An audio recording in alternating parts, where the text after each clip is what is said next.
What is going on, guys? Welcome in. Good evening. It is 4:15 and it's getting fucking dark outside. Welcome to fall. Welcome to week 11 as we roll into the final stretch of fantasy football for our league. Only 3 weeks left and 3 big weeks they are. Huge week 10. A lot of division games that were really decided last Monday night or on last night, Monday night. That huge playoff implications. So I just want to dive right in, guys. Last week, looking over those games real quick in week 10. You had me squaring off against Dalton. Big game, came down to Monday night. I was able to squeak out a 97 to 88.7 victory. I was led by none other than, surprise, Golden Tate, 15.7. I had pretty good scoring across the board. I think only 2 people scoring single digits, so I was pretty consistent. Dalton was led by Ben Roethlisberger with 17.9. On to Casey and Brock's matchup. Brock had a huge lead going into Monday night. Looked like Casey was down and out, had McCaffrey, Funchess, and Landry going, and of course they all exploded, giving Casey the 91 to 82 victory. Bringing Casey to 500. I mean, nobody saw that coming. Casey now in sole possession of second place with 3 weeks to go, with the tiebreaker over Dalton. Same for Brock. Actually, he's now second place, tied with Eric. Holds a tiebreaker over him, so he is in second place as well, but puts a little pressure on both of them now to keep performing. Casey was led by Devin Funchess with 21. Brock led by Thielen with 22.6, so some huge outbursts there. Mike Scott coming back from the dead with a 104 to 84 victory over Joe and Jared, led by Mark Ingram with a 31 burger, strung up 3 touchdowns. Joe and Jared led by Matt Stafford with 21. Both those teams now 4-6. Still actually have a chance. I mean, this is how crazy this league is. Really only a game or so back. So, hang in there, guys. Aaron, huge victory. Once again, he's still in it as well, 88 to 57.9. Led by Cam Newton on that Monday with a huge 35.7 burger. Jobby, trouble scoring across the board, only 57 points. Had 13 from Dak, and that was really about it.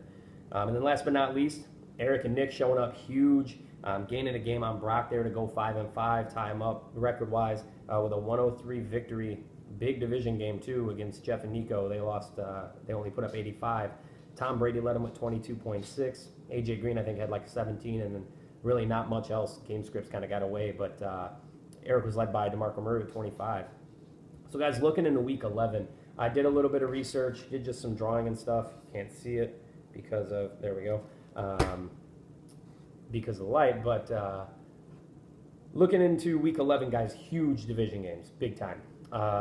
You got Mark and Casey squaring off.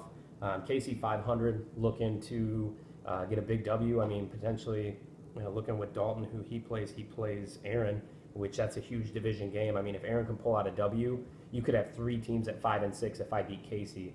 So that's a 3-way tie with 2 weeks left. And I believe Dalton would play Jobby another division game, and then Aaron would play Casey week 12. So there's some big division, matchups there toward the end. I think every team has at least 2 division games.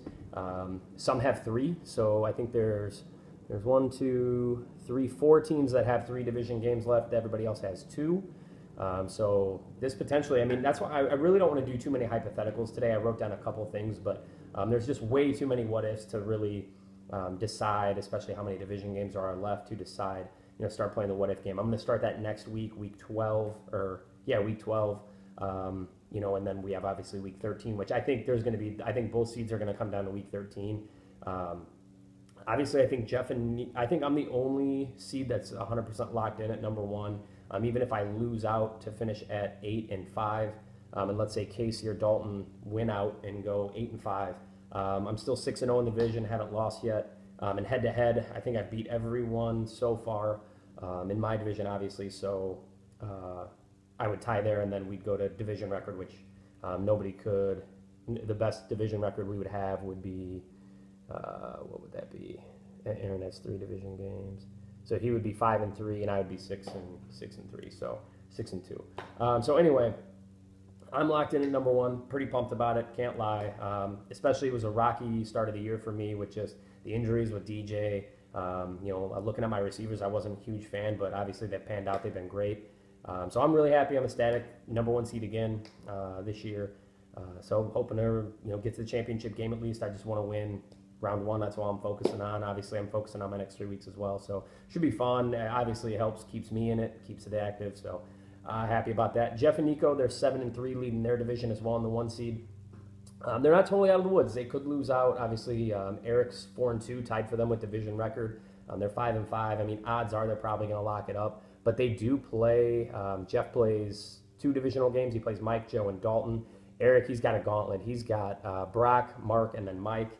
So I mean, I think they're pretty much locked in. I'd pretty much write them in there, pencil them in as the number one seed in the NFC as well. But both number 2 seeds, like I said, both second place teams in the NFC and AFC are 5-5, and then you have 4-16 following there, and Joe and Jared 4-6, Jobby 3-7. I think even if Jobby wins out, obviously there's 2 divisional games there. I don't know if he's going to have enough. I haven't done the math, like I said, but he's probably mathematically eliminated. So transaction-wise, guys, I did want to kind of touch base on a couple league rules as we get close to the end of the season. Obviously, like I said, I don't want to go over too much with the remaining schedule just because so many what-ifs. So let's talk about a couple league rules real quick. Let me finish at least week 11 here. Jobby plays Joe and Jared as well. So, 4-6 team against 3-7, both bottom seeds in both bottoms in the respective seeds. I think at this point you might have guys start to look for next year, but you never know. Like I said, things are a coin flip. I think every team kind of has a chance, so we'll see how it plays out. Obviously, Jeff and Nico square off against Mike. I think a loss here puts Mike completely out of the playoff picture. But a win, knocks Mike kind of knocking on the door of Brock and Eric territory. So, especially since they play each other, huge matchup, easily matchup of the week for me. Eric and Nick squaring off against Brock. I think Brock has the head-to-head against him so far. So if Eric wins here, would definitely look better for him with division record. That would put him at 5-2 in the division after this week, and Brock at 3-3. So would really put a lot of pressure on Brock to try and push, make a couple moves and then get back into it. But that would give Eric a really good advantage heading in the last 2 weeks. And then the final, another big matchup is Dalton against Aaron. Both teams kind of right there at that 3 and 4 seed, but a win kind of flops him in order. And then Casey, if he can pull out a W, really puts him in the driver's seat. I'm really hoping to beat Casey this week and make it real interesting the last 2 weeks with Casey, Dalton, and Aaron. Really like to see, all 3 teams kind of fighting for it. So other than that, guys, real quick, I want to jump into trans money. Right now we are at 238 transactions. Remember, we got to add in $50 for our donation to the fire department golf outing. So every team will just be tacked on a +5 at the end of the year. Now remember, we do have also the weekly winners, which as of right now, week 10 through 10 weeks, we have Jeff winning 3 times, Joe winning twice, and then Jobby, Mark, Dalton, Aaron, and Brock winning once. Obviously, we still have 3 weeks remaining after week 13. So once it's complete, the playoff teams are locked in. Transactions are free for all. Whoever you want to pick up, drop. Obviously, don't drop any stars or good players, but feel free to pick up anybody. There's no transaction limits. Everything's cut off. The weekly winners are cut off from there too. Transactions don't count, just in season. So trans money, how it is it's, like I said, pooled in. Everybody got the $5 extra for the donation. And then once we take out the weekly winner, whatever's left over will be split between best record and most points. So we'll split that number 50-50. Now, if there's 2 teams with the same record, they will split the half for the best record. And then whoever has the most points will get that other half. Now, like I said, if there's a tie for most points, they will also split that 50%. Yearly winnings. First place gets 60% of the total pot, which is $1,700. Second place gets 30%, and then 10% for third place gets their money back. Fourth place, you get dick. That is the worst place to finish as fourth. You get no money, and you get technically like a middle road draft pick out of the lottery and everything. Draft seeding will be based on worst record and then least points. So depending on where we sit, if you finish at 3-10, you will have the chance to get the most balls in the lottery of 3. We're still going to do the first 3 picks are in a lottery themselves, and then the picks 4, 5, and 6 are in their own lottery. 7, 8, 9, and 10 are locked in based on how you finish. Once again, keepers, reiteration, we are keeping maximum of 3, minimum of 1. You can keep 1, 2, or 3, whatever you prefer.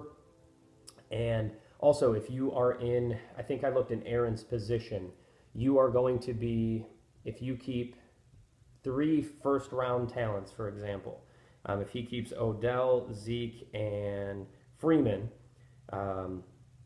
Odell would be his first-round keeper, Elliott his second-round keeper, Freeman his third-round keeper.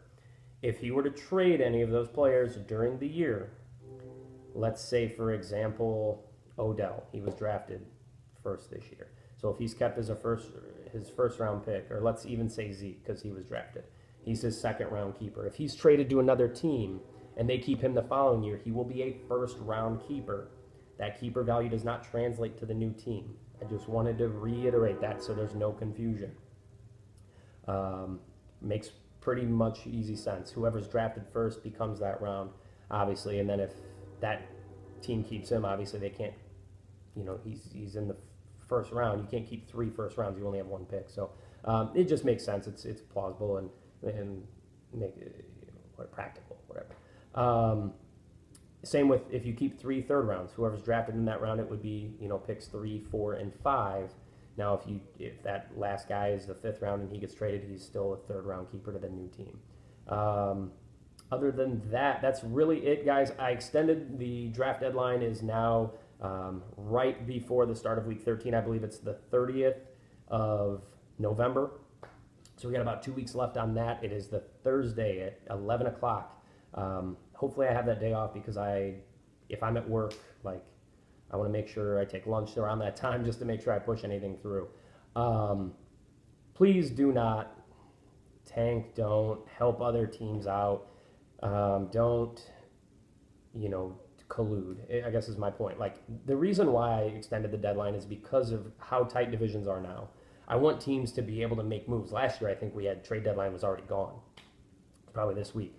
The reason why I extended it was because of this. I want teams to make moves and really try to push to make the playoffs. Also, I want teams to, if you fall just short, I don't want you to be strapped and say, shit, I played for this year and I missed out. Now I'm screwed for next year. So I want teams, let's say for Mike, for example, or Javi. He's got Lamar Miller. Let's say a team's running back needy like me. Maybe I'm willing to pay a really good keeper, like maybe Mike Thomas for Lamar Miller.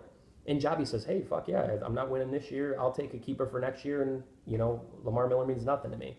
So that's ultimately what I did it for, is for teams to, bottom teams to get keepers back, and maybe teams, like me or Jeff who have good keepers, or even you look at teams like Brock who have good keepers but, maybe need an upgrade in position. We can get rid of some keeper assets.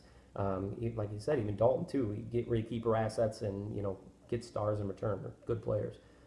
So that's really about it, guys. I just want to kind of touch on that. Real quick, I'll read down the standings just so you kind of know where you're at. Jeff and Nico, like I said, first place in NFC as we speak. They're 7-3 with 4-2 in the division. Brock is 5-5, 3-2 in division. Eric, 5-5, 4-2 in division. Mike is 4-6, he's 2-3 in division. And then Joe and Jared wrap up the NFC 4-6 with 1-5 in the division. AFC, we got Mark, who's me on top, 8-2, 6-0 in the division. Casey, 5-5, he's 2-3 in the division. Dalton, number 3 seed right now at 5-5, he's 2-4 in the division. And Aaron, 4-6, he is 2-3 in the division. Javi, 3-7, right now bottom team in the league at 2-4 in the division, 3-7 records. So just want to do a little touch base video. Next week, I'll really dive into more practicals of what ifs, especially after this week shakes out with how many division games. So many big games, guys. So really, please get on, vote on who you think's going to win, comment why. Be active. I think everybody's been pretty active so far. But please get on and vote for polls and things like that. Have a great week. Good luck to all teams. If you have any questions, obviously, please let me know. Comment on the league page, text me, whatever you got to do. But Should be an exciting finish, guys. I'm really excited. So once again, have a great week. Good luck, and I will see you guys next week.